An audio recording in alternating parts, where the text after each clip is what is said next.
Udaranya statis, menggantung di atas sungai seperti napas yang tertahan, dan keheningan itu berat, beban fisik yang menekan dada Anda saat roda kereta melengking di rel besi. Hal pertama yang Anda perhatikan bukanlah apa yang ada di sana, melainkan apa yang hilang. Tidak ada iklan yang berteriak untuk perhatian Anda, tidak ada papan reklame yang menjual soda atau asuransi. Tidak ada tanda neon yang berkedip di kejauhan, tidak ada sinyal internet yang menjangkau saku Anda. Ponsel Anda sekarang tidak lebih dari batu bata kaca dan logam yang bercahaya. Anda baru saja menyeberangi jembatan dari Dandong, Cina, ke dunia yang seharusnya tidak ada di abad ke-21. Anda tidak hanya memasuki suatu negara, Anda melangkah ke panggung di mana setiap orang adalah seorang aktor, setiap jalan adalah set, dan Anda, pengunjung, adalah orang yang paling banyak ditonton di teater. Panggung Kota Abadi. Selamat datang di tempat yang menyebut dirinya Republik Rakyat Demokratik Korea.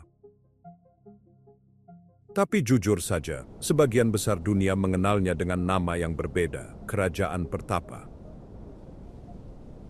Kedengarannya seperti sesuatu dari novel fantasi, bukan? Itu memikat Anda dengan janji yang sulit ditolak, kesempatan untuk melihat yang mustahil. Ini seperti melangkah ke kapsul waktu, yang disegel tertutup selama Perang Dingin dan tidak pernah dibuka lagi. Tetapi hal yang tidak ada yang mengatakan kepada Anda sebelum Anda memesan tiket adalah bahwa begitu Anda masuk, lanskap tidak hanya mengawasi Anda. Rasanya seperti menghakimi Anda. Jika Anda membuat kesalahan di sini, mereka tidak hanya mengirim Anda pulang dengan peringatan, mereka dapat membungkam cerita Anda selamanya. Ini adalah tempat di mana menghilang bukanlah trik sulap yang dilakukan di atas panggung. Itu adalah kebijakan pemerintah yang sebenarnya. Bahkan sebelum Anda mencapai ibu kota besar, naik kereta api dari kota perbatasan Sinuiju mengatur suasana untuk seluruh perjalanan. Anda duduk di sana di dekat jendela, menyaksikan sawah bermil-mil yang tak ada habisnya berguling-guling. Anda melihat petani mengolah tanah dengan tangan kosong atau menggunakan lembu untuk menarik bajak seperti yang dilakukan orang ratusan tahun yang lalu. Mereka berhenti dan menatap kosong ke kereta saat lewat. Wajah mereka tidak terbaca. Tidak ada mobil di jalan tanah, hanya orang yang berjalan. Mereka selalu berjalan, membawa bundel berat di punggung mereka yang terlihat seperti beratnya 1 ton. Itu terlihat seperti adegan dari buku sejarah, benar-benar membeku dalam waktu, dibingkai oleh jendela kereta api yang bergerak menuju kota masa depan. Tetapi saat kereta melambat, saya menyadari bahwa bagian paling aneh dari perjalanan itu bahkan belum dimulai. Perjalanan kami benar-benar dimulai ketika kami berhenti di stasiun di Pyongyang. Bayangkan sebuah kota yang dirancang bukan untuk orang biasa untuk tinggal, tetapi untuk memamerkan kekuatan murni. Dari kejauhan, itu terlihat seperti dunia mimpi futuristik. Anda melihat gedung pencakar langit dicat dengan warna-warna pastel seperti hijau mint dan biru muda, dan jalan-jalan lebar yang begitu besar sehingga Anda mungkin bisa mendaratkan pesawat di atasnya. Tetapi saat Anda semakin dekat, Anda menyadari triknya. Jalan-jalan benar-benar kosong. Jalan raya besar dengan 10 jalur membentang ke arah Cakrawala, namun satu-satunya hal yang bergerak di atasnya adalah bus wisata Anda dan mungkin satu pengendara sepeda tunggal bermil-mil jauhnya mengayuh perlahan melawan angin. Ini adalah kota model. Sebuah benteng yang dibangun untuk menunjukkan kepada dunia semacam kesempurnaan yang sebenarnya tidak ada. Rasanya seperti berjalan ke lokasi syuting film, di mana sutradara lupa mempekerjakan aktor manapun. Ketika Anda akhirnya turun dari kereta, bau batu bara yang terbakar dan trotoar kotor menghantam wajah Anda. Tapi itu bukan bagian yang paling menakutkan. Hal pertama yang benar-benar Anda rasakan adalah bobot potret. Dimanapun Anda melihat, di depan stasiun, di setiap gedung, di setiap ruang kelas, dan disematkan ke baju setiap orang dewasa yang Anda temui, wajah pemimpin agung dan pemimpin terkasih kembali menatap Anda. Mereka bukan hanya foto, mereka seperti matahari di mana seluruh dunia ini berputar. Pemandu Anda, yang tidak akan pernah meninggalkan sisi Anda sedetik pun, memberitahu Anda bahwa kota itu dibangun kembali dari abu setelah penyerang Amerika mencoba menghancurkan semangat bangsa. Mereka berbicara tentang para pemimpin bukan sebagai politisi, tetapi sebagai orang tua yang melindungi anak-anak mereka dari dunia yang berbahaya. Aturannya dibor ke kepala Anda sejak awal. Tidak boleh berjalan-jalan sendiri, tidak mengambil foto tanpa bertanya, dan pasti tidak boleh melipat atau meremas apapun yang memiliki gambar para pemimpin di atasnya. Satu langkah yang salah dan topeng ramah itu jatuh. Anda dapat merasakan ketegangan di udara dan Anda tahu bahwa satu kesalahan dapat mengubah segalanya. Untuk benar-benar memahami betapa mereka memuja para pemimpin ini, perhentian pertama Anda adalah tempat yang membuat leher Anda sakit hanya dengan melihatnya. The Tower of the Juche Idea. Berdiri setinggi 558 kaki, jarum batu ini adalah yang tertinggi dari jenisnya di seluruh dunia, bahkan menjulang di atas monumen Washington di Amerika. Itu terbuat dari tepat 25.550 balok, satu untuk setiap hari kehidupan Kim Il-sung hingga ulang tahunnya yang ke-70. Matematikanya sempurna dan presisi itu sebenarnya agak menakutkan. Saat Anda berdiri di bawah, melihat obor batu yang bersinar merah di malam hari, Anda merasa kecil. Itulah intinya. Segala sesuatu di sini dibangun untuk membuat Anda merasa seperti sebutir pasir di sebelah gunung raksasa. Anda naik lift ke puncak, perjalanan sempit di mana operator berdiri dalam keheningan total seperti patung. Saat pintu terbuka, pemandangannya menakjubkan. Anda melihat sungai Taedong berkelok-kelok melalui kota dan wajah kota yang besar dan tak bergerak yang tidak pernah berkedip. Anda melihat blok apartemen abu-abu yang tak ada habisnya di mana warga setia tinggal, dan Anda mulai bertanya-tanya seperti apa kehidupan sebenarnya di balik tirai itu. Angin bertiup dingin di atas, membawa suara samar lagu-lagu patriotik dari speaker jauh di bawah, mengingatkan Anda bahwa bahkan di sini Anda tidak pernah benar-benar sendirian. Tapi menara itu hanyalah simbol. Untuk memahami inti kelompok ini, Anda harus pergi ke tempat di mana para pemimpin secara fisik membayangi Anda. Anda tiba di Monumen Agung Mansudai. Disinilah aturan menjadi nyata, suara pemandu Anda turun menjadi bisikan, dan mereka berdiri lebih tegak. Anda diberitahu untuk berbaris, Anda diberitahu untuk menjauhkan tangan Anda dari saku Anda disuruh membungkuk. Dua patung perunggu raksasa setinggi 66 kaki menjulang di atas Anda, Kim Il-sung dan Kim Jong-il. Mereka tersenyum, terlihat seperti sosok ayah yang baik hati yang terbuat dari bertonton logam, tetapi mata mereka sepertinya mengikuti setiap gerakan yang Anda lakukan. Dan tepat ketika saya pikir saya mengikuti semua aturan, pemandu saya meraih lengan saya. Keheningan di sini mutlak. Anda mendengar angin bertiup melawan bendera besar, suara gagak di kejauhan, dan hanya itu. Tidak ada lalu lintas, tidak ada obrolan, tidak ada tawa. Sederhananya, ini adalah tanah paling suci di negara ini. Anda diperingatkan, jangan memotong patung di foto Anda. Jika Anda memotong kaki atau kepala mereka dalam sebuah gambar, itu dianggap sebagai kejahatan terhadap negara, penghinaan langsung kepada para pemimpin. Satu gerakan tidak sopan, satu foto lucu, dan perjalanan Anda dan keselamatan Anda berubah seketika. Ini adalah teka-teki aneh Korea Utara. Itu indah, dengan cara yang bersih dan menakutkan. Tetapi itu adalah kecantikan dengan gigi tajam. Ini adalah tempat di mana bahkan selembar kertas dengan wajah pemimpin di atasnya tidak dapat direskuskan. Atau Anda mungkin menemukan diri Anda dalam masalah serius. Pengantin baru tiba dengan pakaian tradisional untuk memberi penghormatan, meletakkan bunga, dan membungkuk dalam-dalam. Kegembiraan mereka bercampur dengan rasa hormat yang diperlukan, yang terasa berat. Itu membuat saya bertanya-tanya, apakah mereka membungkuk karena mereka mau, atau karena mereka takut apa yang akan terjadi jika mereka tidak melakukannya?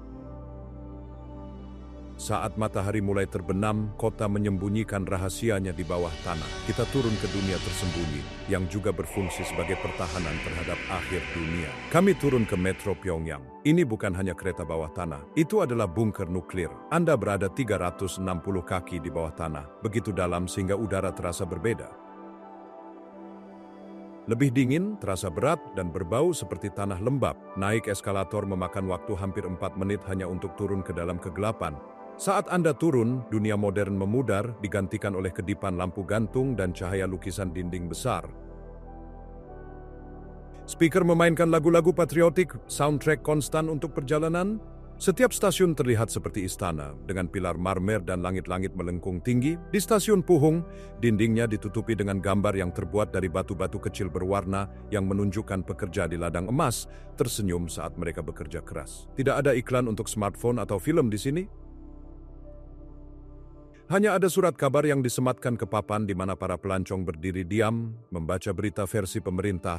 Ini adalah metro terdalam di bumi, labirin tersembunyi yang dirancang untuk menjaga orang tetap hidup saat dunia di atas terbakar. Penduduk setempat bergerak seperti bayangan, jarang menatap mata Anda. Mereka tahu bahwa di kota ini, bahkan tembok pun memiliki telinga, dan mengucapkan kata yang salah kepada orang asing bisa membuat mereka dikirim ke kamp kerja selamanya. Anda menonton mereka, dan mereka mengawasi Anda. Rasanya seperti dua spesies berbeda yang dipisahkan oleh dinding kaca yang tak terlihat, lampu gantung berkilau, seperti bintang, menerangi adegan kerja heroik dan kesetiaan abadi. Tetapi ketika kereta tiba, saya melihat sesuatu di mata penumpang yang tidak akan pernah saya lupakan. Saat kami naik dari kedalaman dan bergerak melalui kota, kami melewati Arch of Triumph. Kelihatannya akrab seperti yang terkenal di Paris, tetapi inilah tangkapannya, lebih besar. Mereka sengaja membuatnya lebih besar. Tingginya 197 kaki, menandai tempat di mana Kim Il-sung memberikan pidato terkenal pada tahun 1945. Di dekatnya, patung Cho-5 menunjukkan kuda bersayap mitos. Dalam legenda Korea, kuda ini bisa menempuh perjalanan 1000 RI, sekitar 300 mil dalam satu hari. Di Pyongyang, itu adalah simbol untuk kecepatan revolusi, mendesak rakyat untuk bekerja lebih keras dan lebih cepat tanpa istirahat. Tetapi saat Anda melihat monumen yang menjulang tinggi dan lapangan Kim Il-sung yang besar, di mana 100.000 orang dapat berbaris dalam waktu yang tepat, langkah kaki mereka terdengar seperti guntur, Anda mulai bertanya-tanya, apa yang sebenarnya terjadi di balik tirai? Gedung Studi Rakyat Agung menjulang di atas alun-alun, sebuah perpustakaan dengan 30 juta buku. Ini seharusnya mendorong pembelajaran, tetapi saat Anda berjalan di lorong-lorong yang tenang, Anda menyadari setiap buku dan setiap kata diperiksa dan disaring. Tidak ada informasi luar yang diizinkan. Mereka tidak melarang pikiran. Komputer yang Anda lihat hanya terhubung ke Kwangmyong, jaringan internal tertutup yang terlihat seperti internet, tetapi hanya berisi apa yang negara ingin Anda lihat. Siswa membaca buku-buku yang disetujui dalam keheningan. Ruang baca besar bergema dengan goresan pena. Rasanya kurang seperti perpustakaan dan lebih seperti pabrik untuk pemikiran.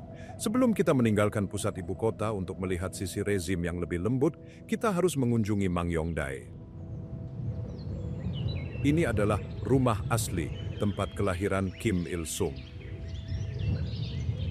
Ini adalah kumpulan gubuk kecil dengan atap jerami yang terlihat sangat terpelihara. Pemandu Anda menceritakan kisah tentang permulaannya yang sederhana, bagaimana dia tumbuh dengan hati untuk orang-orang. Tapi ada perasaan aneh di sini. Semuanya terlihat terlalu sempurna. Rumput dipotong dengan gunting, air sumur dikatakan memiliki kekuatan penyembuhan. Ini seperti situs suci bagi agama mereka. Orang-orang datang ke sini untuk menangis dan memberi penghormatan, memperlakukan situs itu seperti gereja. Anak-anak sekolah membacakan puisi, suara muda mereka terbawa melintasi tanah yang damai. Itu indah tentu saja, tetapi rasanya seperti drama panggung di mana semua orang tahu kalimat mereka sedikit terlalu baik. Tetapi hanya beberapa mil jauhnya, realitas Pyongyang modern menerobos. Anda melihat kompleks teknologi ilmiah Pyongyang, sebuah bangunan besar berbentuk seperti atom. Itu terlihat seperti sesuatu dari film sci-fi, ditenagai oleh panel surya dan diisi dengan ribuan komputer. Tetapi ketika Anda melihat lebih dekat, Anda melihat bahwa internet yang digunakan siswa benar-benar terputus dari umat manusia lainnya. Ini adalah sangkar digital, cara untuk mempelajari keterampilan teknis tanpa belajar tentang dunia luar. Pikiran muda yang antusias memamerkan gadget dan eksperimen, semuanya di bawah spanduk yang menyatakan bahwa mereka tidak membutuhkan bantuan dari orang lain. Untuk membuat warga negara, atau setidaknya yang setia bahagia, negara telah membangun negeri dongeng sosialis. Kami mengunjungi Munsu Water Park. Ini adalah pemandangan yang aneh. Seluncuran warna-warni, kolam ombak dalam ruangan, dan aula bir tempat orang-orang kaya Pyongyang datang untuk bersantai. Bahkan ada sosok lilin seukuran aslinya Kim Jong-il berdiri di lobi mengenakan setelan musim panas, tersenyum rapis pada para perenang. Orang-orang benar-benar membungkuk pada patung lilin sebelum mereka pergi berenang. Ini adalah perpaduan yang menggelegar antara kesenangan dan pemujaan. Tawa bergema dari kolam dan keluarga memercik di bawah ombak buatan. Ini adalah sekilas kegembiraan nyata yang langka di dunia yang mengikuti naskah. Tetapi bahkan di sini, Anda tidak bisa tidak bertanya-tanya apakah tawa itu nyata atau hanya bagian lain dari pertunjukan. Lalu ada sirkus tentara rakyat Korea. Ini bukan sirkus biasa, tidak ada singa atau gajah. Sebagai gantinya, Anda memiliki akrobat kelas dunia yang melakukan aksi menantang maut yang tampaknya mengabaikan gravitasi. Tapi selalu ada pesan tersembunyi. Sandiwara sering melibatkan tentara heroik yang mengalahkan musuh canggung yang berpakaian seperti tentara Amerika. Setiap flip, setiap lompatan, setiap senyuman adalah pertunjukan bagi negara. Bahkan di waktu luang mereka, orang-orang diajarkan bahwa mereka adalah bagian dari mesin militer. Bahwa tubuh mereka adalah bagian dari revolusi, kerumunan bersorak keras, energi listrik, memadukan hiburan dengan pengajaran dengan begitu lancar sehingga Anda hampir tidak menyadarinya. Saat kami bersiap untuk meninggalkan ibu kota, kami mengunjungi pemakaman martir revolusioner. Itu terletak di atas bukit yang menghadap ke kota, dipenuhi dengan ratusan patung perunggu pria dan wanita yang tewas dalam pertempuran. Setiap patung adalah karya seni, menatap keluar dengan tekad yang kuat. Dari sini, Pyongyang terlihat damai, sepertinya kota masa depan, tetapi angin yang membawa aroma batu bara dan batu dingin mengingatkan Anda akan kebenaran. Pohon-pohon pinus membingkai pemandangan, peringatan yang menyedihkan untuk pengorbanan. Kota ini adalah mahakarya kontrol. Setiap pohon ditanam dengan izin. Setiap orang yang Anda lihat dipilih untuk tinggal di sini berdasarkan kesetiaan mereka, kelas sosial mereka. Jika kesetiaan Anda bergoyah, jika seorang anggota keluarga melarikan diri, Anda diusir ke pedesaan, di mana listrik mati dan kelaparan dimulai. Ibu kota adalah topeng. Ini adalah model yang menyembunyikan bekas luka bangsa yang terbelah oleh luka yang tidak pernah sembuh. Garis api dan hantu masa lalu. Jadi, bayangkan ini. Kami akhirnya meninggalkan Pyongyang. Anda mungkin berpikir bagian yang menakutkan telah berakhir karena kami meninggalkan kota besar, tetapi Anda akan salah. Itu benar-benar menjadi lebih buruk. Saat bus berbelok ke selatan, perasaan diawasi. Itu tidak hilang, itu menjadi lebih kuat. Kita mendapatkan hal yang disebut jalan raya reunifikasi. Kedengarannya bagus, bukan? Seperti jalan yang menyatukan orang. Tapi izinkan saya memberitahu Anda, ini adalah jalan yang dibangun untuk hantu. Itu sangat besar, selebar 6 jalur, tapi inilah bagian yang menyeramkan. Tidak ada mobil, tidak ada. Hanya kami, pemandu kami, dan lempengan beton retak raksasa ini. Bus bergetar dan memantul karena jalannya penuh lubang. Rasanya seperti jalan mengerang di bawah roda kita. Ini adalah perbedaan besar dari jalan-jalan yang sempurna di ibu kota. Tapi kemudian Anda melihatnya. Dan disinilah jantung saya mulai berdetak sedikit lebih cepat. Setiap beberapa mil, Anda melihat lengkungan beton raksasa ini di atas jalan. Jika Anda hanya turis biasa, Anda mungkin melihatnya dan berpikir, oh, lihat dekorasi yang cantik, atau mungkin monumen. Tapi inilah hal yang tidak ada yang memberitahu Anda sampai terlambat. Itu bukan dekorasi, mereka adalah jebakan. Mereka adalah balok beton raksasa yang dipegang oleh penyangga tipis. Mereka diatur dengan bahan peledak. Jika perang pernah dimulai, tentara akan meledakkan mereka. Ledakan. Ribuan ton beton akan jatuh ke jalan dan menghalangi siapapun untuk melewatinya. Ini adalah pengingat terus-menerus bahwa perang di sini belum benar-benar berakhir. Itu hanya dijeda. Seluruh tanah ini menahan napas, hanya menunggu api menyala lagi.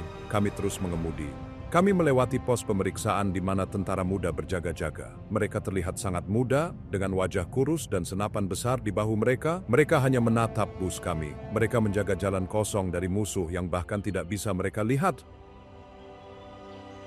Kami menuju ke tempat bernama Panmunjom. Anda mungkin mengenalnya sebagai DMZ, zona demilitarisasi. Ini adalah perbatasan. Ini adalah perbatasan yang paling dijaga di seluruh planet ini. Ini seperti bekas luka yang memotong negara menjadi dua. Begitu kami sampai di sana, perasaan berubah, udara terasa berat. Anda bisa merasakan stres di gigi Anda. Bahkan pemandu kita bertindak berbeda. Di kota, mereka membuat lelucon dan tersenyum. Sini, mereka membeku. Mereka berhenti tersenyum. Mata mereka melihat kemana-mana. Kemudian mereka menyerahkan selembar kertas kepada Anda. Anda harus menandatanganinya. Pada dasarnya dikatakan, jika Anda ditembak atau jika sesuatu yang buruk terjadi, itu bukan salah kami. Itu membangunkan Anda dengan cukup cepat, bukan? Kami berjalan keluar ke kerikil. Ada bangunan biru cerah ini. Di sebelah kanan saya, ada seorang tentara Korea Utara. Dia tidak hanya berdiri di sana, dia siap untuk bertarung. Tinjunya mengepal. Dia memakai kacamata hitam sehingga Anda tidak bisa melihat matanya. Dia menghadap ke selatan. Kemudian, saya melihat sekitar 30 kaki jauhnya. Ada seorang tentara Korea Selatan. Dia berdiri dengan cara yang persis sama. Tinju mengepal, kacamata menyala, menghadap ke utara. Mereka tidak berkedip, mereka tidak bergerak, mereka terlihat seperti patung. Keheningan itu menakutkan. Anda ingin bersin, tetapi Anda takut mengeluarkan suara. Dan inilah bagian yang paling gila. Anda dapat mendengar burung bernyanyi. Burung-burung itu beterbangan, benar-benar bahagia. Mereka tidak tahu bahwa mereka terbang di atas ladang yang penuh dengan ranjau yang bisa meledakkan mereka. Kami melangkah masuk ke salah satu gubuk biru. Ada meja kayu sederhana di tengahnya. Tepat di tengah meja ada kabel mikrofon. Kabel itu adalah perbatasannya. Saya serius, jika Anda berjalan garis api dan hantu masa lalu. Jadi, bayangkan ini, kami akhirnya meninggalkan Pyongyang. Anda mungkin berpikir bagian yang menakutkan telah berakhir karena kami meninggalkan kota besar, tetapi Anda akan salah. Itu benar-benar menjadi lebih buruk. Saat bus berbelok ke selatan, perasaan diawasi. Itu tidak hilang, itu menjadi lebih kuat. Kita mendapatkan hal yang disebut jalan raya reunifikasi. Kedengarannya bagus, bukan? Seperti jalan yang menyatukan orang. Tapi izinkan saya memberitahu Anda, ini adalah jalan yang dibangun untuk hantu. Itu sangat besar, selebar 6 jalur, tapi inilah bagian yang menyeramkan. Tidak ada mobil, tidak ada. Hanya kami, pemandu kami, dan lempengan beton retak raksasa ini. Bus bergetar dan memantul karena jalannya penuh lubang. Rasanya seperti jalan mengerang di bawah roda kita. Ini adalah perbedaan besar dari jalan-jalan yang sempurna di ibu kota. Tapi kemudian Anda melihatnya, dan di jantung saya mulai berdetak sedikit lebih cepat.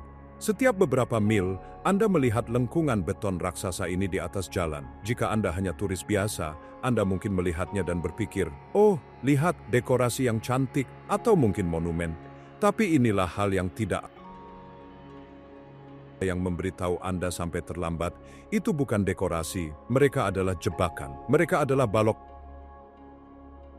raksasa yang dipegang oleh penyangga tipis. Mereka diatur dengan bahan peledak. Jika perang pernah dimulai, tentara akan meledakkan mereka. Ledakan. Ribuan ton beton akan jatuh ke jalan dan menghalangi siapapun untuk melewatinya. Ini adalah pengingat terus-menerus bahwa perang di sini belum benar-benar berakhir. Itu hanya dijeda. Seluruh tanah ini menahan napas, hanya menunggu api menyala lagi. Kami terus mengemudi. Kami melewati pos pemeriksaan di mana tentara muda berjaga-jaga. Mereka terlihat sangat muda, dengan wajah kurus dan senapan besar di bahu mereka. Mereka hanya menatap bus kami. Mereka menjaga jalan kosong dari musuh yang bahkan tidak bisa mereka lihat. Kami menuju ke tempat bernama Panmunjom. Anda mungkin mengenalnya sebagai DMZ, zona demilitarisasi. Ini adalah perbatasan. Ini adalah perbatasan yang paling dijaga di seluruh planet ini. Ini seperti bekas luka yang memotong negara menjadi dua. Begitu kami sampai di sana, perasaan berubah, udara terasa berat. Anda bisa merasakan stres di gigi Anda. Bahkan pemandu kita bertindak berbeda. Di kota, mereka membuat lelucon dan tersenyum. Sini, mereka membeku. Mereka berhenti tersenyum. Mata mereka melihat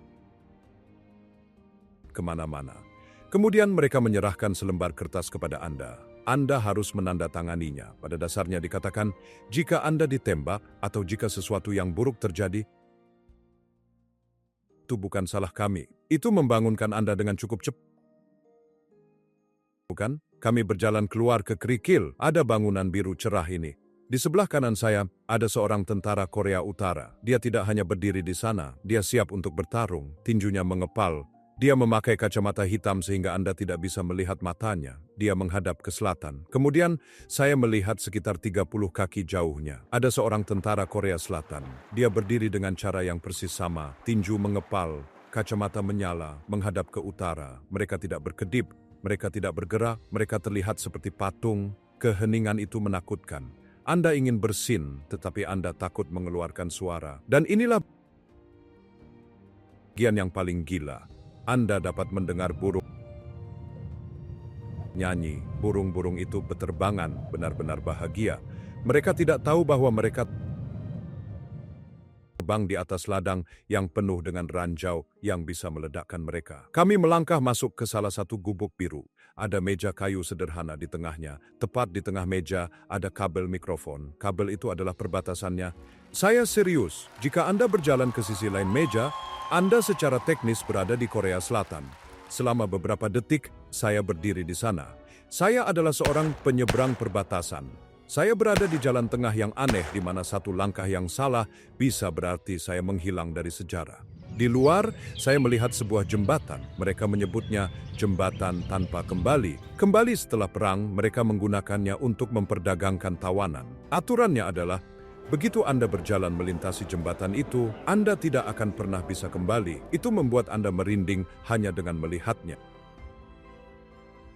Setiap langkah yang Anda ambil di sini terasa berat. Anda dapat merasakan hantu jutaan orang yang meninggal di sini pada tahun 1950-an. Anda hampir bisa mendengar gema dari hal-hal buruk yang terjadi di sini. Seperti pada tahun 1976, 2 perwira Amerika tersingkir hanya karena mereka mencoba memotong pohon. Begitulah tegangnya. Pemangkasan pohon berubah menjadi pembunuhan. Ini mengingatkan Anda bahwa perang dingin ini bisa berubah menjadi panas dalam sedetik. Oke, mari kita kembali ke ibu kota. Tapi kami tetap pada topik pertempuran. Kami pergi ke sungai dan ada sebuah kapal yang berlabuh di sana. Tapi itu bukan kapal Korea Utara. Ini adalah kapal Amerika. Ini adalah USS Pueblo. Kembali pada tahun 1968, Angkatan Laut Korea Utara merebut kapal ini. Jika Anda bertanya kepada Amerika, mereka mengatakan itu ditangkap secara ilegal. Jika Anda bertanya kepada Korea Utara, mereka mengatakan itu adalah kemenangan besar atas orang-orang jahat. Kapal itu terlihat sedikit tua dan berkarat, tetapi mereka tetap mengambang untuk pamer. Kami naik kapal, kayu berderit di bawah kaki saya. Seorang prajurit wanita adalah pemandu kami. Dia mengenakan seragam hijau tajam. Dia mulai berbicara, dan wow, dia intens. Dia berbicara dengan begitu banyak api. Dia menunjuk ke lubang di sisi kapal dan berkata, "Lihat lubang peluru." Mereka mengecat lubangnya dengan warna merah sehingga Anda tidak bisa melewatkannya. Dia menunjukkan kepada kami surat-surat yang ditulis kru Amerika saat mereka ditangkap. Dia menceritakan kisah tentang sebuah negara kecil yang berdiri melawan negara adidaya raksasa. Tetapi ketika saya melihat sekeliling pada mesin mata-mata tua dan kamar-kamar kecil, tempat para pelaut dikurung, saya menyadari sesuatu. Ini bukan hanya kapal, ini adalah piala, ini adalah satu-satunya kapal Angkatan Laut Lelas yang saat ini ditahan oleh negara lain. Korea Utara menggunakannya untuk memberitahu orang-orang mereka, "Lihat, kami bisa mengalahkan siapapun." Ini adalah permainan pikiran yang mengambang. Tepat di dekat kapal adalah museum perang. Tetapi menyebutnya museum adalah kata yang terlalu kecil. Itu terlihat seperti benteng raksasa. Di luar ada kubur senjata Amerika. Saya berjalan melewati jet tempur yang hancur dan tank berkarat dengan bintang putih di atasnya. Rasanya seperti berjalan melalui taman kehancuran. Kemudian kami masuk ke dalam. Ukuran tempat ini mengejutkan. Kami masuk ke ruangan ini yang memiliki lukisan pertempuran 360 derajat, tapi lantai berputar. Lampu berubah. Anda mendengar ledakan menggelegar di dalam ruangan. Ada patung lilin tentara yang berteriak. Itu benar-benar memukul usus Anda. Ini dirancang untuk membuat jantung Anda berdebar kencang. Pemandu saya mulai menjelaskan perang. Dia mengatakan, Utara tidak memulainya. Dia mengatakan mereka menyelamatkan negara dari penjajah. Di gedung ini, sejarah bukan hanya fakta dan tanggal. Ini seperti agama. Setiap helm berkarat seperti benda suci. Saya melihat model tentara Amerika menyerah. Mereka dicat agar terlihat menakutkan dan lemah pada saat yang bersamaan. Inti dari tempat ini adalah untuk mengajari orang-orang bahwa musuh itu jahat. Jika museumnya intens, tempat berikutnya ini berada di tingkat yang sama sekali berbeda. Kami pergi ke Istana Matahari Kumsusan. Disinilah jenazah para pemimpin Kim Il-sung dan Kim Jong-il disimpan. Bahkan sebelum kami bisa melihat bangunan itu, kami harus memperbaiki pakaian kami tanpa jeans. Tidak ada t-shirt. Anda harus terlihat seperti Anda akan pergi ke pemakaman, karena ya, Anda memang begitu. Kami naik ke jalan setapak yang bergerak ini. Mereka adalah eskalator datar. Mereka menempuh jarak hampir 1 mil dan mereka bergerak lambat. Maksud saya sangat lambat. Kami hanya berdiri di sana, bergerak dengan kecepatan siput, melihat foto-foto para pemimpin di dinding. Musik sedih dan lambat diputar dari speaker yang tersembunyi di suatu tempat. Kemudian, segalanya menjadi aneh. Kami harus melalui pancuran udara. Kami berdiri di bilik khusus, dan semburan udara meledakkan kami untuk meniup debu apapun. Kami harus benar-benar bersih sebelum kami bisa melihat para pemimpin. Akhirnya kami berjalan ke aula besar. Lantainya terbuat dari marmer putih. Itu sangat berkilau sehingga saya bisa melihat wajah saya sendiri yang ketakutan di dalamnya. Dan di sana mereka. Di 2 ruangan berbeda, tubuh para pemimpin tergeletak di bawah kaca merah. Lampu redup. Cahaya menyinari tepat di wajah mereka. Pegunungan rahasia dan hotel diam Korea Utara. Kami telah berjalan melalui jalan-jalan aneh seperti mimpi di Pyongyang, di mana semuanya terlihat seperti set film yang terbuat dari beton dan cat pastel. Kami telah berdiri tepat di tepi DMZ, garis menakutkan di mana 2 pasukan besar saling menatap di sebidang tanah yang secara teknis sedang berperang. Kami bahkan telah membungkuk di depan jenazah para pemimpin lama yang diawetkan, menahan napas kami di udara yang berat dan bersih dari mausoleum. Tetapi jika Anda ingin melihat jiwa sebenarnya dari tempat ini, bagian yang ada di sini, jauh sebelum patung perunggu, pengeras suara, dan aturan ketat, Anda harus keluar kota. Kami meninggalkan bangunan abu-abu dan monolitik. Kami meninggalkan wanita lalu lintas dengan presisi robot mereka dan stasiun kereta bawah tanah yang berfungsi ganda sebagai bunker nuklir. Kita menuju jauh ke jantung hijau negara ini, ke dalam lanskap yang terasa kuno dan acuh tak acuh terhadap politik manusia. Kami pergi ke pegunungan yang begitu indah, mereka hampir terasa seperti jebakan yang menunggu untuk ditutup. Ini adalah perjalanan ke alam liar, tetapi di Korea Utara, alam liar tidak pernah hanya liar. Ini adalah panggung, kuil, dan benteng sekaligus. Bayangkan deretan panjang dan tajam bebatuan abu-abu menjulang dari pantai timur, merobek langit. Puncak pegunungan ini menembus kabut pantai abadi seperti gigi naga yang sedang tidur, bergerigi, dan tak kenal ampun. Ini adalah Kumgangsan, yang berarti gunung berlian. Titik tertinggi Pirobong menjangkau jauh ke atmosfer, setinggi lebih dari 5.000 kaki. Ini adalah dunia yang menjulang tinggi dari pohon pinus tua yang berkelok-kelok, air terjun yang begitu jernih sehingga terlihat seperti kaca cair, dan bebatuan yang terlihat seperti diukir oleh raksasa sejak lama. Selama ratusan tahun, jauh sebelum semenanjung dibagi oleh ideologi dan kawat silet, penyair dan pelukis di Korea mencintai tempat ini lebih dari di tempat lain. Itu adalah jangkar spiritual seniman. Mereka biasa mengatakan bahwa Anda belum benar-benar menjalani hidup Anda sampai Anda melihat Gunung Berlian. Obsesi dengan kisaran ini begitu dalam sehingga mereka memberinya nama yang berbeda untuk setiap musim karena sangat berubah, menumpahkan kulitnya seperti makhluk hidup. Di musim semi, ketika azalea dan magnolia mekar dan kabut menempel di lembah, mereka menyebutnya gunung bunga, Kumgangsan. Di musim panas, ketika daunnya tebal dan hijau dan kelembaban naik, awan menangkap puncak dan itu mendapatkan nama Pongraesan, tempat di mana roh tinggal. Di musim gugur, ketika maple mengubah lereng menjadi lautan merah dan oranye cerah, ia mendapat nama Pungaksan yang berapi-api. Dan di musim dingin, ketika vegetasi mati dan hanya granit abu-abu tajam yang kosong, yang tertutup es dan salju, mereka menyebutnya Kaegolsan, Gunung Kerangka. Melihat Gunung Kerangka adalah pengalaman yang menghantui. Tulang-tulang bumi terbuka, menghilangkan semua kelembutan untuk mengungkapkan inti tanah yang keras dan pantang menyerah.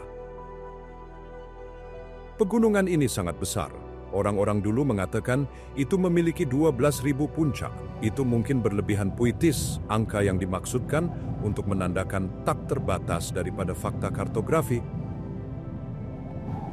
Tetapi berdiri di pangkalan, melihat kepunggungan bergerigi tak berujung, pasti ada banyak dari mereka. Area ini dibagi menjadi 3 bagian, masing-masing dengan kepribadiannya sendiri. Ada Kumgang Dalam, yang penuh dengan lembah yang dalam dan terlindung serta kuil-kuil tua yang bersembunyi di bawah bayang-bayang puncak. Ini adalah sisi feminin gunung, lembut dan kontemplatif.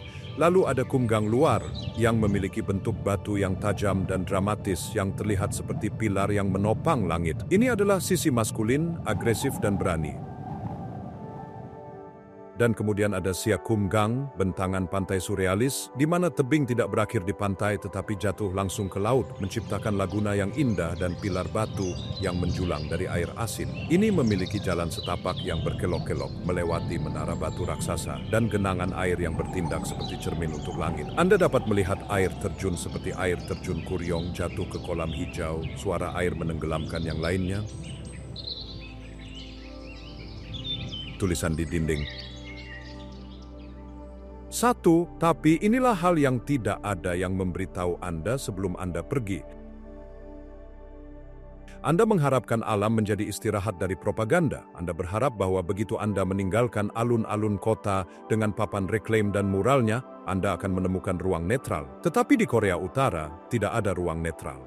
Bahkan ketika Anda berada di alam liar, bermil-mil jauhnya dari kota terdekat, Anda tidak pernah benar-benar sendirian. Bayangkan diri Anda mendaki melalui hutan ini. Daerah ini dulunya merupakan zona khusus di mana wisatawan dari Korea Selatan dapat berkunjung, sebuah eksperimen langka dalam kerjasama yang disebut Diamond Mountain Tourist Region. Mereka datang dengan bus, memandang utara dengan rasa ingin tahu dan sedih, tapi itu berhenti bertahun-tahun yang lalu setelah penembakan tragis seorang turis Korea Selatan yang mengembara di luar bata. Sekarang, pagar logam berat yang memisahkan wisatawan dari penduduk setempat berkarat. Hotel-hotel yang dibangun oleh selatan gelap itu sunyi. Udaranya berbau harum seperti jarum pinus, batu lembab, dan ozon. Anda dapat mendengar deru air terjun bergema di dinding ngarai. Untuk sesaat, rasanya seperti surga yang dilupakan waktu. Kemudian Anda melihat ke atas. 2. Diukir tepat di sisi tebing besar setinggi 50 kaki adalah huruf merah besar. Beberapa di antaranya sebesar rumah. Mereka menempati wajah gunung seperti tato di wajah cantik. Itu bukan puisi lama atau tulisan agama dari para biksu Buddha yang biasa bermeditasi di sini. Mereka adalah slogan politik. Mereka diukir jauh ke dalam granit, begitu dalam sehingga akan bertahan selama 10.000 tahun. Mereka mengatakan hal-hal tentang kehendak tak terkalahkan para pemimpin atau menyuruh Anda untuk setia pada revolusi. Mereka memproklamirkan hidup jenderal dalam kaligrafi bergerigi dan keras. Di Korea Utara, alam tidak diizinkan hanya menjadi alam. Itu harus menjadi bagian dari cerita yang ingin diceritakan pemerintah. Setiap puncak gunung besar, setiap pemandangan yang indah, dan setiap lembah yang tenang telah direkrut menjadi tentara. Anda menyadari bahwa lanskap itu sendiri telah dijajah oleh ideologi. Ini adalah pemandangan yang menggelegar. Cat merah cerah berbenturan dengan warna hijau dan abu-abu halus hutan. Ini mengingatkan Anda bahwa tidak ada tempat untuk bersembunyi. 3. Anda terus berjalan dan melewati air terjun 9 naga. Air jatuh ke kolam hijau tua yang menurut orang terlihat seperti 9 naga yang turun dari surga untuk minum. Ini menakjubkan. Kabut menghantam wajah Anda, dingin dan menyegarkan. Tapi kemudian pemandu Anda, yang tidak pernah meninggalkan sisi Anda, menepuk bahu Anda. Dia tidak ingin berbicara tentang geologi atau naga. Dia memberitahu Anda bahwa pemimpin pernah berdiri persis di tempat Anda berdiri sekarang. Dia tidak hanya melihat pemandangan. Pemandu mengatakan dia memberikan bimbingan di tempat, ke pepohonan, bebatuan, dan air. Ini adalah tema yang berulang. Anda diberitahu cerita tentang bagaimana para pemimpin mengunjungi dan memberitahu orang-orang bagaimana membuat jalan setapak lebih baik, atau di mana tepatnya membangun paviliun untuk mendapatkan pemandangan terbaik, atau bagaimana menyelamatkan tanaman. Semuanya diceritakan seperti kisah tentang betapa baik dan pintarnya mereka. memiliki pengetahuan supernatural tentang segala hal mulai dari botani hingga pemeliharaan jalan setapak. 4. Ini adalah perpaduan aneh antara alam yang luar biasa dan pengendalian pikiran total. Keindahan gunung bercampur dengan aturan negara bagian dan Anda tidak dapat memisahkannya. Anda melihat pohon berusia 1000 tahun dan plakat di depannya memberitahu Anda apa yang dikatakan Kim Il-sung tentang itu pada tahun 1974. Sejarah tanah telah ditulis ulang untuk dimulai dengan rezim pendakian bisa sulit. Ada tangga batu yang dipotong tepat ke tebing curam dan jembatan gantung sempit yang bergoyang tertiup angin. Jalan setapak mungkin membuat Anda merasa sedikit pusing jika Anda melihat ke bawah ke ngarai di bawahnya. Di masa lalu, bus dan kapal pesiar membawa pengunjung ke sini. Mereka tinggal di hotel-hotel besar yang sebagian besar kosong sekarang. Saat ini, tidak banyak orang yang bisa pergi. Jalan-jalan ditumbuhi tumbuhan di beberapa tempat. Mereka membisikkan cerita tentang sebuah negara yang terbelah menjadi dua, tetapi tetap dipersatukan oleh betapa mereka mencintai gunung berlian ini. Anda berjalan melewati resort kosong, terlihat seperti film pasca-apokaliptik di mana umat manusia menghilang, meninggalkan bangunan untuk menunggu tamu yang tidak pernah datang. 5. Kami melakukan perjalanan lebih jauh ke utara. Berjam-jam berkendara di sepanjang jalan raya beton bergelombang yang memotong sawah tak berujung. Kami menuju ke tempat bernama Myohyangsan, namanya berarti Gunung Wewangian Misterius. Bahkan lebih tinggi dan lebih kasar dari yang terakhir, dan terkenal memiliki banyak burung yang berbeda, hutan tua, dan sejarah spiritual yang mendalam. Udara di sini berbeda, lebih tebal, diwangi oleh juniper, magnolia, dan kasturi lembab dari tanah yang belum tersentuh. Jalan setapak di sini mengarah ke tempat-tempat seperti Kuil Pohyon. Ini adalah sekelompok bangunan yang tenang dan damai yang telah ada di sini sejak abad ke-11. Itu terletak di lembah yang berbau seperti bunga liar dan pohon pinus. Itulah sebabnya gunung itu mendapatkan namanya. Kompleks candi adalah mahakarya simetri dan warna. Ini memiliki atap mewah yang melengkung di sudut-sudut seperti sayap burung, dicat dengan nuansa hijau, merah, dan biru yang mempesona. Ia telah selamat dari perang dan masalah selama ratusan tahun. Selama Perang Korea itu dibom, tetapi telah dibangun kembali dengan cermat. 6. Ini adalah pengingat tenang tentang seperti apa Korea di masa lalu, sebelum negara itu terpecah, sebelum slogan dan pengeras suara. Para biksu dengan kepala dicukur dan jubah abu-abu berjalan melalui halaman. Mereka bernyanyi, memukul balok kayu dalam ritme yang terasa seperti detak jantung, tapi bahkan di sini Anda bertanya-tanya. Di negara yang secara resmi tidak menganjurkan agama, apakah ini kuil yang nyata atau apakah itu karya museum yang tetap hidup bagi para wisatawan? Para biksu mengabaikan Anda, berfokus pada bunga atau sapuan debu, dan Anda dibiarkan menebak. Jalur pendakian di sini bagus. Beberapa adalah jalan kaki yang lembut di tepi sungai, di mana airnya sangat jernih sehingga Anda dapat menghitung kerikil di dasarnya. Lainnya adalah pendakian curam yang memberi Anda pemandangan punggung gunung yang memudar ke dalam kabut, lapisan demi lapisan pegunungan biru, dan abu-abu yang membentang ke cakrawala. Tapi daya tarik sebenarnya di sini bukanlah kuil atau burung, ini bukan hiking. Itu adalah sesuatu yang tersembunyi jauh di dalam batu. Dan sejujurnya itu adalah salah satu hal paling aneh yang pernah Anda lihat dalam hidup Anda. 7. Terselip di sisi gunung adalah pameran persahabatan internasional. Kedengarannya ramah, seperti pusat komunitas atau galeri, tetapi ketika Anda mendekatinya, itu terlihat seperti benteng raksasa dari film mata-mata. Bayangkan dua bangunan besar dengan atap tradisional Korea, tetapi tidak ada jendela, tidak satu pun. Mereka terlihat tertutup rapat. Mereka memiliki pintu perunggu berat yang terlihat seperti menjaga lemari besi bank atau silo nuklir. Berdiri di depan mereka adalah tentara dengan Kalashnikov berlapis perak, berdiri diam. Di dalam ada labirin lorong yang bermil-mil digali jauh di bawah gunung. Mereka meledakkan batu untuk membuat bunker yang dikendalikan iklim. AC selalu menyala untuk menjaga semuanya tetap terpelihara dengan sempurna, memberikan udara dingin buatan yang segar yang membuat Anda menggigil. Tempat ini dibuka pada tahun 1978 dan mereka terus membuatnya lebih besar. Ini adalah gudang untuk lebih dari 250.000 hadiah yang diberikan kepada keluarga Kim oleh para pemimpin, diplomat, dan organisasi dari negara lain. Ini adalah manifestasi fisik legitimasi. 8. Sebelum Anda masuk, Anda harus meletakkan penutup kain di atas sepatu Anda agar Anda tidak mengotori lantai marmer yang mengkilap. Anda harus memeriksa kamera dan ponsel Anda. Tidak ada foto yang diperbolehkan. Di dalamnya sangat sunyi. Satu-satunya suara adalah dengungan AC dan pengocok lembut penutup sepatu. Pencahayaannya redup dan dramatis. Kamar-kamar diatur oleh bagian dunia mana hadiah itu berasal dan untuk pemimpin mana itu ditujukan. Ada seluruh aula untuk kakek Kim Il-sung, satu lagi untuk ayahnya Kim Jong-il, dan bagian baru untuk pemimpin saat ini Kim Jong-un. Barang-barang di dalamnya liar. Ini adalah penjualan garasi diktator sejarah dan diplomat yang bingung. Anda melihat limusin anti peluru yang diberikan oleh Joseph Stalin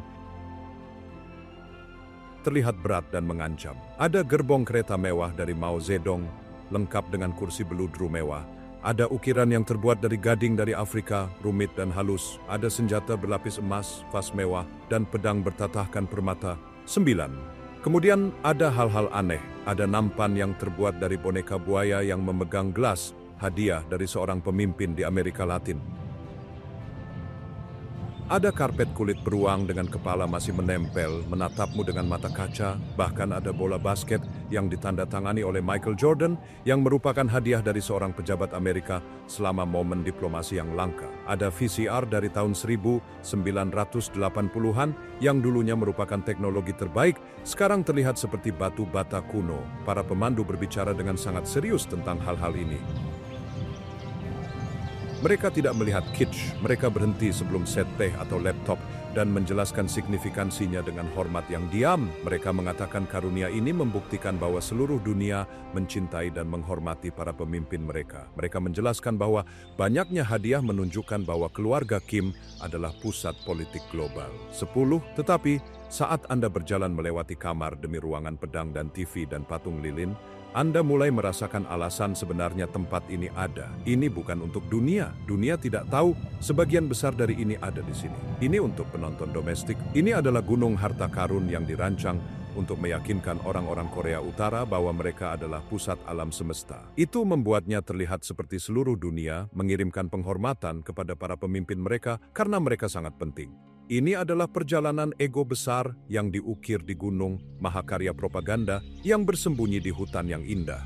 Anda berjalan selama berjam-jam dan Anda hanya melihat sebagian kecil darinya. Ini melelahkan, luar biasa, dan sangat aneh. 11. Hanya beberapa jam perjalanan melalui jalan pegunungan berliku yang melintasi celah tinggi, ada proyek lain yang menunjukkan betapa beraninya negara ini. Ini adalah Resort Ski Masikryong. Tempat ini dibangun dengan sangat cepat, hanya dalam 10 bulan. Negara memobilisasi tentara untuk membangunnya. Tentara membangunnya dengan tangan, membawa batu, dan mencampur semen dalam suhu beku. Mereka bekerja sangat keras sehingga kecepatan Masikryong menjadi pepatah baru di negara ini karena bekerja sangat cepat untuk menyenangkan pemimpin. Resort ini terletak di jalur yang disebut Masikryong atau jalur beristirahat kuda. Fasilitasnya sangat modern. Ini memiliki 11 lintasan ski dari yang mudah untuk pemula hingga yang sulit untuk para ahli yang terlihat benar-benar curam. Ada hotel mewah dengan kolam renang, sauna, gelanggang es, dan lift ski modern yang bersenandung dengan tenang saat mendaki gunung. 12. Ketika Anda tiba, rasanya seperti Anda telah melangkah ke dalam halusinasi. Anda berada di Korea Utara, sebuah negara yang terkenal dengan kekurangan dan penghematan, tetapi di sini Anda berdiri di sebuah desa yang terlihat seperti diterbangkan dari pegunungan Alpen Swiss atau Aspen. Ada pondok kayu dengan perapian yang nyaman. Ada salju putih yang sempurna, dirawat oleh mesin mahal. Tapi kemudian Anda melihat sesuatu yang menyeramkan, biasanya kosong. Anda mungkin satu-satunya orang di kursi gantung, melihat ke bawah ke salju yang belum pernah disentuh siapapun. Anda meluncur mendaki gunung dalam keheningan, menjuntai di atas lereng putih yang masih asli. Tidak ada antrean di lift, tidak ada obrolan di pondok. Harga tiket di sini lebih mahal daripada yang diperoleh orang normal di Korea Utara dalam setahun penuh. Jadi, itu bukan untuk rakyat. Penduduk setempat yang Anda lihat kemungkinan besar dipilih sendiri untuk berada di sana, atau mereka adalah elit dari Pyongyang yang mampu membeli kemewahan rekreasi yang tak terbayangkan. Itu adalah simbol. Ini adalah cara bagi negara untuk mengatakan, lihat, kita bisa mewah seperti Barat. Kami adalah negara yang beradab dan modern dengan olahraga musim dingin. Ini adalah tindakan pembangkangan terhadap sanksi. Pemimpin ingin tempat ini mendatangkan wisatawan dan membuat negara terlihat bagus, tapi sebagian besar itu duduk di sana seperti kota hantu dengan angin bertiup melalui lift ski kosong dan staf berdiri di sekitar dengan seragam segar tanpa ada yang bisa dilakukan. Ini adalah set panggung yang indah dan mahal menunggu aktor yang tidak pernah muncul. Gunung berapi suci. Yang bagian 1, perjalanan kami mendorong kami lebih jauh ke tepi absolut negara. Tepat di perbatasan dengan Tiongkok, kita akan pergi ke Paekdusan atau Gunung Paektu. Ini adalah gunung berapi dan merupakan titik tertinggi di seluruh Korea. Ini bukan hanya gunung, itu adalah gunung, itu suci bagi semua orang Korea, baik utara maupun selatan. Mitos kuno mengatakan bahwa pendiri kerajaan Korea pertama, seorang raja dewa bernama Tangun, lahir di sini ribuan tahun yang lalu. Ini adalah tempat kelahiran spiritual ras Korea. Tetapi di utara, mereka telah menambahkan lapisan baru pada mitos. Pemerintah mengatakan bahwa Kim Jong-il lahir di sini di kamp gerilya rahasia, sementara ayahnya memerangi Jepang. Mereka mengatakan bahwa ketika dia lahir, pelangi ganda muncul dan bintang baru bersinar di langit. Sejarawan mengatakan dia sebenarnya lahir di Rusia, tetapi di sini adalah hal yang fleksibel. Ini menjadikan Paektu sebagai gunung suci revolusi. Bagian 2, perjalanan ke atas sangat intens. Anda naik kereta gantung atau berkendara di jalan yang curam dan berkelok-kelok yang memotong lanskap bulan yang terisi batu apung dan gunung berapi. Saat Anda semakin tinggi, pepohonan menghilang. Angin bertiup, ia berteriak melintasi lereng terbuka. Mendaki peregangan terakhir itu brutal, angin sangat dingin dan bertiup sangat keras, terkadang cukup kuat untuk menjatuhkan Anda. Udaranya tipis karena Anda sangat tinggi.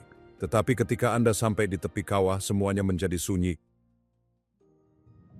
Anda berdiri di ujung dunia, terengah-engah. Pendakian ke tepi Gunung Paektu adalah pertempuran melawan elemen-elemen, perjuangan fisik yang membuat paru-paru terbakar dan kaki Anda gemetar. Angin di sini tidak hanya bertiup, itu berteriak, itu merobek lereng tandus yang tertutup batu apung dengan kekuatan badai, menghilangkan kehangatan lapisan Anda dan menyengat kulit Anda yang terbuka, udaranya tipis, kekurangan oksigen, dan sangat dingin. Tapi kemudian Anda mencapai jurang dan kekerasan angin tampaknya menghilang ke dalam kejutan visual dari apa yang ada di bawah. Anda melihat ke bawah dan dunia jatuh ke dalam jurang danau surga atau Chonji. Bagian 3, ini adalah pemandangan yang menentang logika lanskap. Terletak jauh di dalam kaldera gunung berapi yang sedang tidur, terletak mata biru yang luas dan mustahil. Ini adalah salah satu danau alpin terdalam di planet ini, reservoir air yang sangat dingin dan murni sehingga terasa prasejarah. Permukaannya adalah lembaran kaca biru tua yang tidak terputus, diam dan berat, memantulkan awan balap di atas dengan kesetiaan yang sempurna dan menakutkan. Di sekeliling air yang sunyi ini, ada puncak bergerigi yang menjulang seperti gigi binatang predator atau mahkota duri. Diukir dari basal hitam dan rhyolite abu-abu. Mereka berdiri sebagai penjaga diam, menjaga air dari dunia luar. Kontrasnya menyerang Anda di dada, angin yang kacau dan menjerit di tepi, versus keheningan air yang absolut dan mematikan di bawahnya. Rasanya spiritual, hampir sangat suci. Berdiri di sini, mengangkangi perbatasan tipis antara Korea Utara dan Cina, Anda merasa kecil. Di sebelah kiri Anda adalah hamparan luas Tiongkok. Di sebelah kanan Anda, kerajaan Korea Utara yang tersembunyi dan kedap udara membentang ke dalam kabut. Rasanya seperti negara benteng, tidak hanya secara politik tetapi juga secara geologis. Bumi itu sendiri telah mendirikan tembok-tembok ini untuk menyimpan rahasianya. Tetapi di Korea Utara, bahkan geologi suci diwajibkan ke dalam narasi. Anda tidak bisa hanya mengagumi gunung berapi. Anda harus menyembah cerita yang melekat padanya. Bagian 4, kami turun dari kawah ke hutan di pangkalan, di mana udaranya tebal dengan aroma larch dan cemara. Di sini, negara bagian telah membangun kuil untuk mitologinya sendiri. Kami berjalan melalui kamp rahasia, serangkaian kabin kayu yang direkonstruksi yang tersembunyi di hutan lebat. Para pemandu, suara mereka bergetar dengan emosi yang dilatih, memberitahu Anda disinilah pemimpin agung Kim Il-sung mengorganisir tentara gerilya anti-Jepang. Mereka menunjuk ke kabin pedesaan yang sederhana dan memberitahu Anda bahwa di sini, di tengah salju dan pertempuran, pemimpin Kim Jong-il lahir. Mereka memberitahu Anda bahwa pada hari kelahirannya sebuah bintang baru muncul di langit dan pelangi ganda melengkung di atas gunung, seolah-olah alam semesta itu sendiri sedang membungkuk. Ini adalah adegan kelahiran untuk zaman modern, kisah Natal politik yang dijalin ke dalam struktur hutan. Kabin-kabinnya mencurigakan murni, kayunya dipernis dan bersih, tidak memiliki ketabahan perang gerilya yang nyata. Di dalam, Anda melihat artefak yang diawetkan, selimut sederhana, pot logam, pistol, mereka diperlakukan seperti peninggalan suci. Bagian 5, lalu Anda melihat pepohonan, pohon slogan. Ini adalah pohon pinus kuno di mana para pemandu mengklaim para pejuang revolusioner mengukir pesan kesetiaan dan harapan selama hari-hari gelap perang. Hidup Jenderal, bintang Paektu bersinar. Slogan-slogan itu diukir di kulit kayu, tetapi Anda tidak bisa menyentuhnya. Mereka terbungkus dalam kotak kaca tebal anti peluru, disegel terhadap unsur-unsur dan pembusukan waktu. Tentara berjaga di atas pepohonan. Ini adalah gambar surrealis, hutan di mana pepohonan berada di dalam sangkar, melestarikan kata-kata orang mati untuk selamanya. Anda menyadari bahwa di sini, sejarah bukanlah sesuatu yang terjadi. Itu adalah sesuatu yang dipelihara, dipoles, dan dilindungi di bawah kaca. Pabrik mimpi, Chollywood. Kami meninggalkan tanah liar yang tersapu angin dan melakukan perjalanan kembali ke ibu kota, turun dari ketinggian spiritual ke realitas dataran yang dibangun. Sebelum kita meninggalkan negara ini, kita harus berhenti di tempat yang mengaburkan batas antara yang palsu dan yang nyata, bahkan lebih dari seluruh negara. Kami akan pergi ke Pyongyang Film Studios. Penduduk setempat menyebutnya Chollywood. Itu terletak di pinggiran Pyongyang, sebuah kompleks luas yang mencakup area seukuran 150 lapangan sepak bola. Saat Anda berjalan melewati gerbang, kesesuaian abu-abu arsitektur Korea Utara menghilang. Digantikan oleh kolase periode waktu dan geografi yang menggelegar.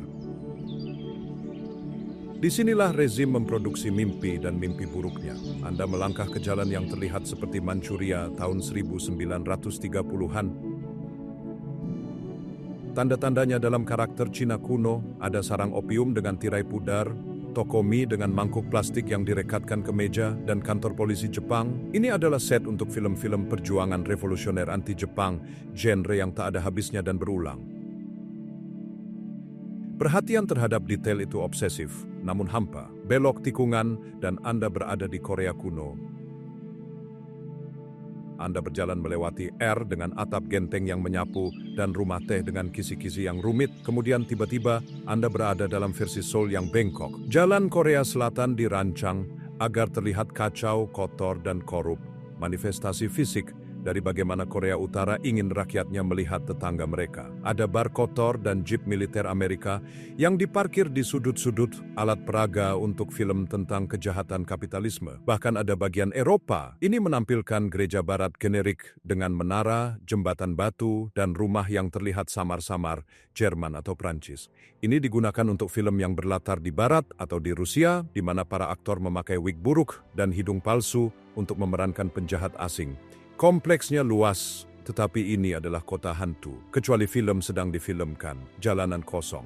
Keheningan itu berat. Anda berjalan ke sebuah bangunan yang terlihat seperti tebing bata yang kokoh, mengetuk dinding, dan mendengar dentuman kayu lapis yang berlubang. Anda membuka pintu dan tidak menemukan apa-apa selain gulma, penyangga kayu berdebu, dan kerangka set yang berkarat. Ini adalah fasad dalam arti yang paling murni.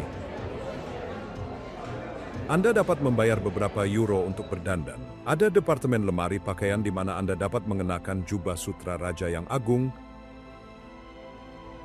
tunik sederhana seorang petani, atau seragam seorang prajurit revolusioner. Anda melihat turis tertawa, berpose untuk foto dengan kostum ini, berdiri di jalan-jalan palsu kota palsu di dalam negara yang sering terasa seperti simulasi, ironisnya mencekik. Kim Jong-il, mendiang pemimpin, terobsesi dengan sinema, Dia memiliki lebih dari 20.000 film, termasuk film James Bond dan slasher Hollywood. Dia menulis sebuah risalah berjudul On the Art of the Cinema.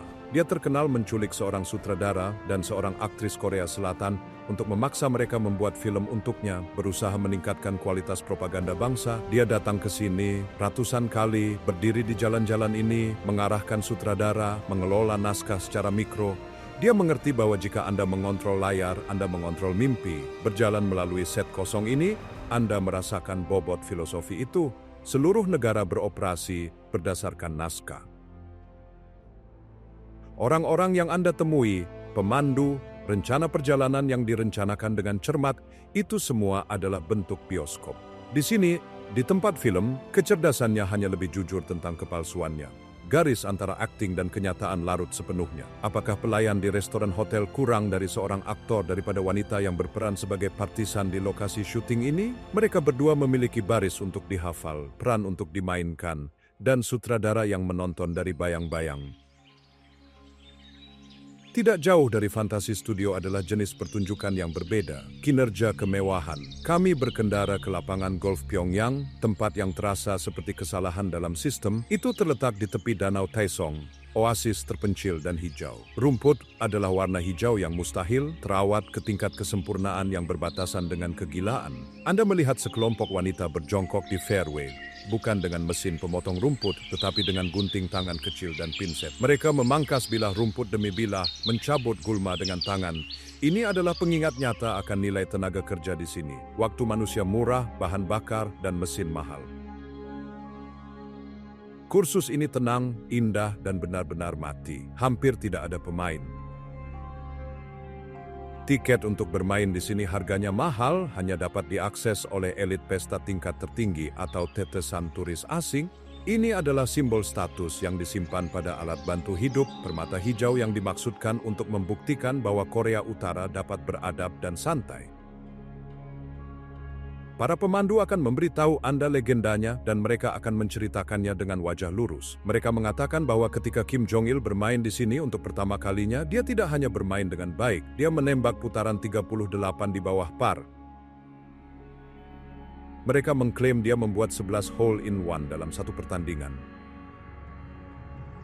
Di negara lain, ini akan menjadi lelucon, kisah panjang yang diceritakan sambil minum bir.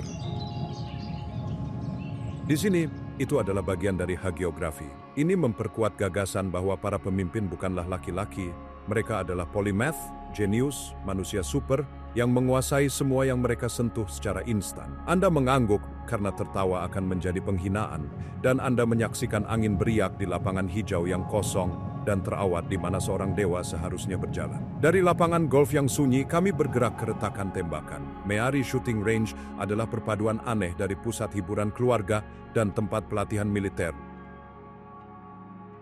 Ini adalah tempat rekreasi, tempat di mana keluarga datang pada akhir pekan untuk bersantai.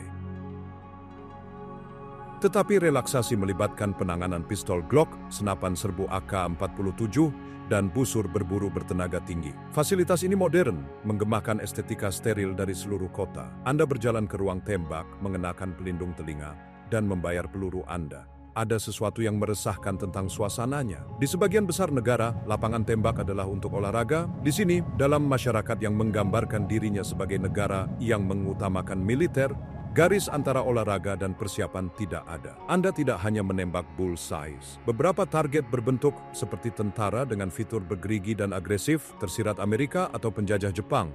Anda dapat menembakkan busur silang ke target dalam bentuk burung pegar atau ayam, dentuman baut memuaskan dan primitif. Suara tembakan berderak di udara, pop, pop, pop, gema santai dari kesiapan militer konstan yang meresap ke masyarakat. Ayah mengajari putra mereka cara memegang senapan. Ini adalah kekerasan yang dinormalisasi, dikemas sebagai kesenangan, kegiatan minggu sore di negara garnisun. Akhirnya kita kembali ke jantung Pyongyang untuk simbol utama ambisi rezim dan kekosongannya yang mendalam. Anda telah melihatnya dari mana-mana di kota, segitiga gelap memotong langit. Sekarang kita berdiri di dasarnya, Hotel Ryugyong.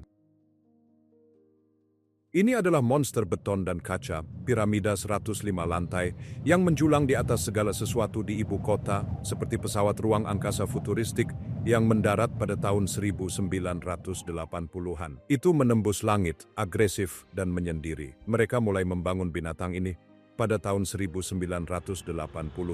Itu seharusnya menjadi hotel tertinggi di dunia, jari tengah yang menantang ke barat dan Korea Selatan, simbol kekuatan Korea Utara selama puncak Perang Dingin. Tapi sejarah memiliki rencana lain. Uni Soviet runtuh, subsidi berhenti, ekonomi meledak. Selama bertahun-tahun, beberapa dekade sebenarnya, konstruksi terhenti sepenuhnya. Derek berkarat di bagian atas, beton berubah menjadi abu-abu dan bernoda. Itu duduk di sana, reruntuhan yang menganga dan belum selesai mendominasi cakrawala. Itu terlihat dari setiap sudut kota, pengingat yang konstan dan memalukan akan kegagalan ekonomi. Orang asing menyebutnya Hotel Kiamat. Pemerintah sangat malu karenanya, sehingga mereka menghapusnya dari foto resmi dan berpura-pura tidak ada, meskipun itu membayangi seluruh kota. Kemudian, dalam kesibukan aktivitas yang tiba-tiba dimulai sekitar tahun 2008, sebuah perusahaan telekomunikasi Mesir dibawa untuk mengkilap eksterior. Mereka menutupi kerangka beton yang membusuk dengan panel kaca biru ramping. Sekarang itu berkilauan di bawah sinar matahari. Terlihat modern, tajam, dan tidak bisa ditembus. Di malam hari, transformasinya bahkan lebih lengkap. Mereka memasang jutaan lampu LED di fasad. Seluruh bangunan berubah menjadi papan reklame digital besar. Itu menyala dengan kartun propaganda, mengibarkan bendera Korea Utara, dan slogan yang membentang naik turun di sisi piramida, seperti air terjun digital. Ini menciptakan pertunjukan cahaya spektakuler yang berdenyut melalui malam Pyongyang yang gelap dan haus listrik. Tapi melihatnya memberi Anda perasaan dingin di usus Anda. Anda tahu rahasianya. Bagian dalamnya masih belum selesai. Sebagian besar kosong. Tidak ada tamu yang check-in di lobi. Tidak ada lift yang bersenandung ke restoran lantai atas. Tidak ada furniture, tidak ada pipa ledeng, tidak ada kehidupan. Ini adalah cangkang berkilauan yang menyembunyikan banyak keheningan. Ini adalah metafora yang sempurna untuk seluruh perjalanan. Dari luar, itu mengesankan, masif, menantang, dan memproyeksikan citra kekuatan dan modernitas. Tapi di dalam, itu berongga kekosongan beton menunggu masa depan yang menolak untuk tiba.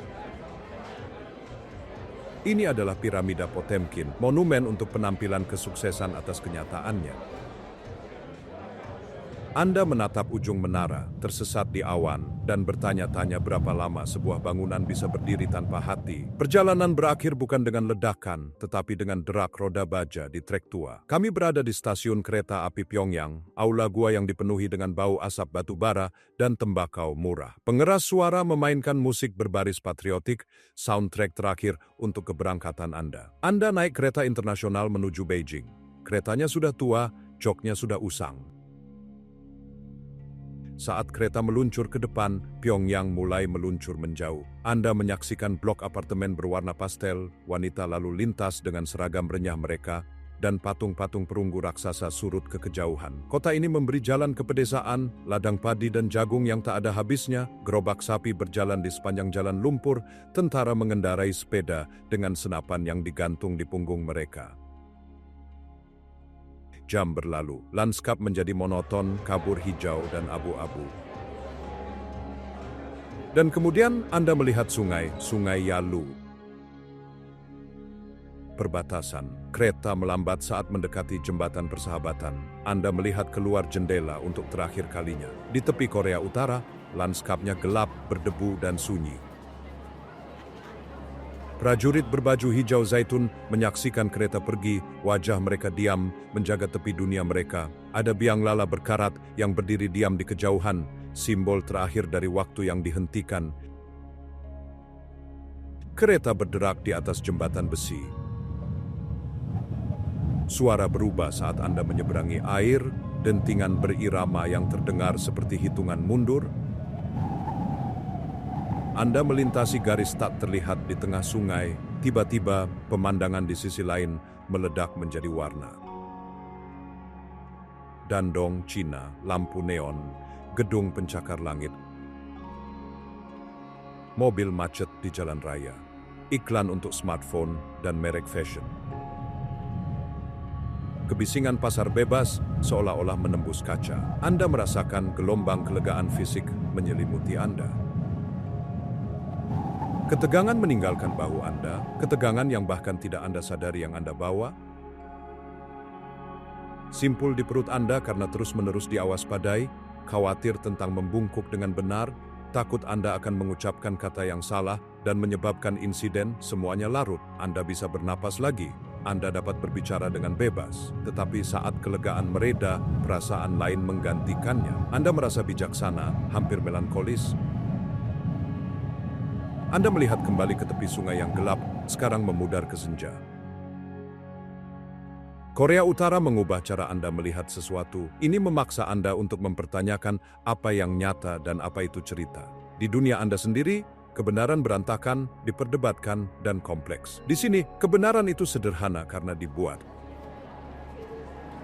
Setiap negara memiliki ceritanya sendiri, mitosnya sendiri, tetapi di sini, cerita adalah satu-satunya kenyataan yang diizinkan. Pegunungan, bangunan, dan orang-orang semuanya adalah karakter dalam naskah yang ditulis oleh satu keluarga, disutradarai oleh hantu.